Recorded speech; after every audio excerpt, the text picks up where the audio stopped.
When a society deliberately works to stifle or cripple the education process, that's when some of the less savory elements of the public media are able to propagate lies, mistruths, and broken thinking.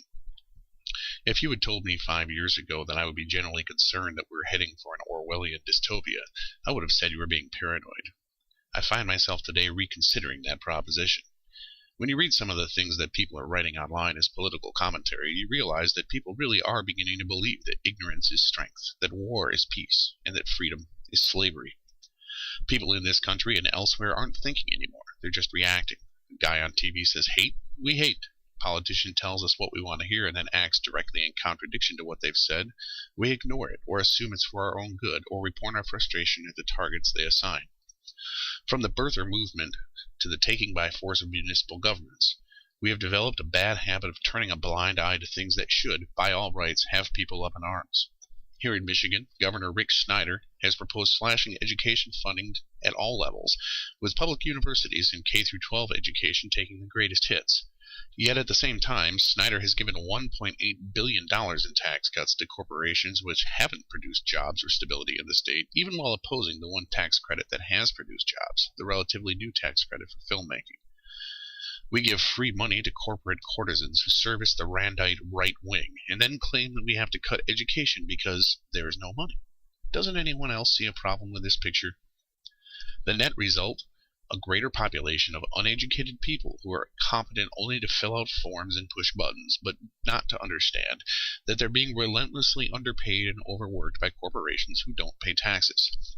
Some of those corporations include media outlets who consistently reinforce the misinformation that drives public support for these measures. In other words, the very information sources that we the people rely on to keep us informed of these issues have been compromised. And with every education cut, we the people become less capable of standing in opposition to these cuts.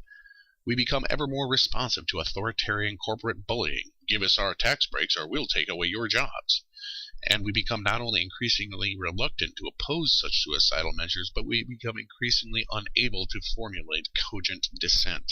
We must end the anti-intellectual drive to subjugate the masses for the profit of the few who are fortunate enough to be born into wealth and opportunity in this country. The United States is supposed to be a land of equal opportunity. How does one have equal opportunity when the only way to get a good education is to be born into enough wealth to afford it? That's not equality of opportunity. That's some animals are more equal than others. I, for one, am not interested in seeing my state or my country turned into an animal farm. I'm not an animal. I'm a United States citizen and, more importantly, a human being. My life is not a statistic or a ledger entry in some corporation's profit and loss calculation.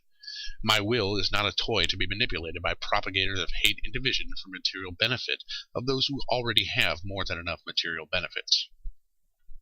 The school year is coming to a close now, but another one is starting soon. I urge you all, in the strongest possible terms, to please, please get informed and stay informed. Cutting education in favor of short-term material gain for corporate friends of elected officials is not just wrong, and it's not just suicidal. It is an act of war against the people by government and industry. You will have many opportunities in the coming weeks and months to stand up and make your voice heard. Take a stand for our future now, or face the possibility that we have no future.